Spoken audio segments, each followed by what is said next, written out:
മതപരിവർത്തന നിരോധന നിയമപ്രകാരം ഛത്തീസ്ഗഡിൽ അറസ്റ്റ് ചെയ്യപ്പെട്ട IPC പാസ്റ്റർക്ക് ജാമ്യം ലഭിച്ചു.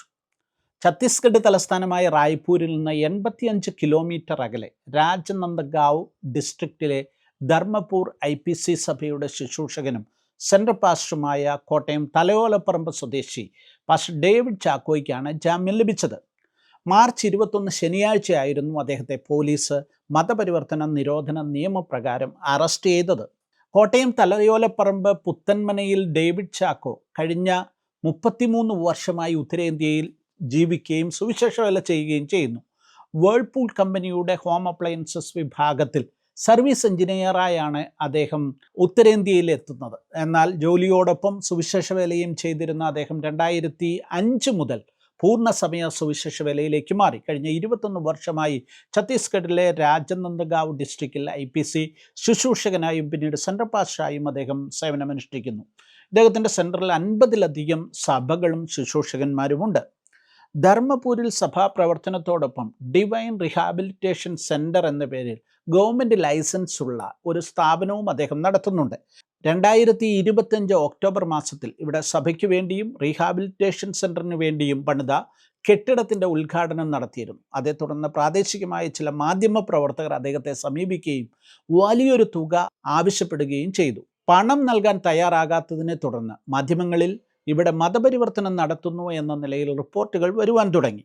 ഈ വാർത്തകളുടെ അടിസ്ഥാനത്തിൽ RSS വിശ്വ ഹിന്ദു പരിഷത്ത് പ്രവർത്തകർ ഇവിടെ എത്തി പ്രശ്നങ്ങൾ സൃഷ്ടിക്കുകയും പോലീസിൽ പരാതിപ്പെടുകയും ചെയ്തു. തുടർന്ന് പരാതി ലഭിച്ച പോലീസ് 2026 ജനുവരി 8 FIR രജിസ്റ്റർ ചെയ്യുകയും അന്വേഷണങ്ങൾ നടത്തുകയും ചെയ്തിരുന്നു. പലതവണ പോലീസ് പാസ്റ്റർ ഡേവിഡ് ചാക്കോയെ വിളിച്ചു വരുത്തുകയും ചോദ്യം ചെയ്യുകയും ഭീഷണിപ്പെടുത്തുകയും ഒക്കെ ചെയ്യുന്നത് ഇങ്ങനെ തുടർന്നു വന്നിരുന്നു. ഒടുവിൽ മാർച്ച് 21 കഴിഞ്ഞ ശനിയാഴ്ച അദ്ദേഹത്തിൻ്റെ അറസ്റ്റ് രേഖപ്പെടുത്തി കയ്യാമം വെച്ച് കോടതിയിലേക്ക് കൊണ്ടുപോവുകയും ലോക്കപ്പിൽ വയ്ക്കുകയും ആയിരുന്നു. ലോവർ കോടതി പക്ഷേ തീരുമാനമെടുക്കാതെ സിവിൽ കോടതിയിലേക്ക് ഈ കേസ് റെഫർ ചെയ്തു. സിവിൽ കോടതിയിൽ നിന്നാണ് അദ്ദേഹത്തിന് ജാമ്യം ലഭിക്കുന്നത്. സാധാരണഗതിയിൽ ഇത്തരം കേസുകളിൽ ജാമ്യം നൽകാൻ കോടതികൾ മടി കാണിക്കുകയാണ് പതിവ്. എന്നാൽ ഡേവിഡ് ചാക്കോയ്ക്ക് വേണ്ടി മലയാളിയായ അഡ്വക്കേറ്റ് രാജീവ് കുര്യാക്കോസിൻ്റെ നേതൃത്വത്തിൽ അഡ്വക്കേറ്റ് മനോജ് ചൗധരി, അഡ്വക്കേറ്റ് എഫ്രൈം മസി എന്നിവരടങ്ങുന്ന ഒരു അഡ്വക്കേറ്റ് പാനൽ കോടതിയിൽ കൃത്യമായി കാര്യങ്ങൾ ബോധ്യപ്പെടുത്തിയതോടെ കോടതി ജാമ്യം അനുവദിക്കുകയായിരുന്നു. ഏപ്രിൽ 2 ഇനി ഈ കേസ് പരിഗണിക്കുക. ചില ദിവസങ്ങൾക്ക് മുൻപാണ് ഛത്തീസ്ഗഡ് സർക്കാർ കർശനമായ നിയമങ്ങളുമായി മതപരിവർത്തന നിരോധന നിയമം കൊണ്ടുവന്നത്. ഇത് സംബന്ധിച്ച ബില്ല് സർക്കാർ നിയമസഭയിൽ അവതരിപ്പിച്ചു. സംസ്ഥാനത്തെ മുഖ്യ പ്രതിപക്ഷ കക്ഷിയായ കോൺഗ്രസ് ഈ ബില്ലിനെ ശക്തമായി എതിർത്തു. ബലപ്രയോഗം, വഞ്ചന, തെറ്റായ പ്രതിനിധാനം എന്നിവയിലൂടെ നടത്തുന്ന മതപരിവർത്തനം തടയുക എന്ന ലക്ഷ്യത്തോടെയാണ് സംസ്ഥാന സർക്കാർ നിയമസഭയിൽ ബില്ല് അവതരിപ്പിക്കുന്നത് എന്നാണ് അവകാശപ്പെട്ടിരിക്കുന്നത്. കൂട്ടം മതപരിവർത്തനത്തിന് ജീവപര്യന്തം തടവ് ശിക്ഷയാണ് ബില്ലിൽ ഉൾപ്പെടുത്തിയിട്ടുള്ളത്.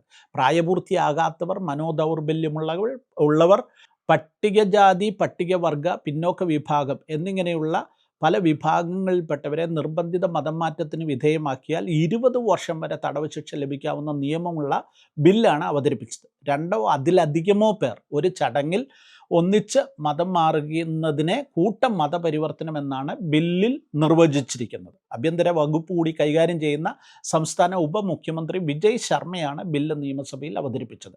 ബിൽ പുനഃപരിശോധനയ്ക്കായി സെലക്ട് കമ്മിറ്റിക്ക് വിടണമെന്ന് പ്രതിപക്ഷം ആവശ്യപ്പെട്ടെങ്കിലും സർക്കാർ അത് നിരാകരിക്കുകയായിരുന്നു. നേരത്തെ ബില്ല് അവതരിപ്പിച്ചപ്പോൾ ഉപമുഖ്യമന്ത്രി സ്പീക്കറോട് അനുവാദം തേടിയപ്പോൾ തന്നെ പ്രതിപക്ഷ നേതാവ് ചരൺദാസ് മഹന്ത് എതിർപ്പ് അറിയിച്ചിരുന്നു. 11 സംസ്ഥാനങ്ങളിൽ നിന്നുള്ള സമാനമായ നിയമങ്ങൾ നിലവിൽ സുപ്രീം കോടതിയുടെ നിരീക്ഷണത്തിലും പരിഗണനയിലുമാണ്. തിടുക്കപ്പെട്ടൊരു ബില്ല് അവതരിപ്പിക്കരുത് എന്നാണ് പ്രതിപക്ഷം ആവശ്യപ്പെട്ടത്. എന്നാൽ സംസ്ഥാനങ്ങൾക്ക് ഇത്തരം നിയമങ്ങൾ പാസ്സാക്കുന്നതിനോ അത് നടപ്പാക്കുന്നതിനോ സുപ്രീം കോടതി ഇതുവരെ ഒരു വിലക്കും ഏർപ്പെടുത്തിയിട്ടില്ല. അതുകൊണ്ട് ഇവിടെയും അങ്ങനെ ഒരു നിയമം പാസ്സാക്കുന്നതിൽ തെറ്റില്ല എന്നാണ് ഉപമുഖ്യമന്ത്രി വിജയ് ശർമ്മ നിയമസഭയിൽ പറഞ്ഞത്.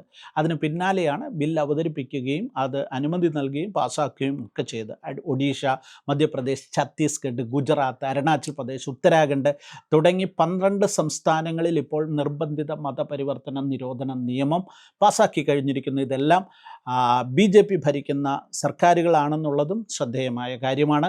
ഏതായാലും ഛത്തീസ്ഗഡിൽ പ്രവർത്തിച്ചുകൊണ്ടിരിക്കുന്ന കോട്ടയം സ്വദേശിയായ നമ്മളുടെ പ്രിയ സഹോദരൻ ഡേവിഡ് ചാക്കോയ്ക്ക് ജാമ്യം ലഭിച്ചതിൽ സന്തോഷമുണ്ട്. അദ്ദേഹത്തിൻ്റെ തുടർന്നുള്ള കേസിലും അദ്ദേഹത്തിന് നീതി ലഭിക്കട്ടെ എന്ന് നമുക്ക് പ്രാർത്ഥിക്കാം.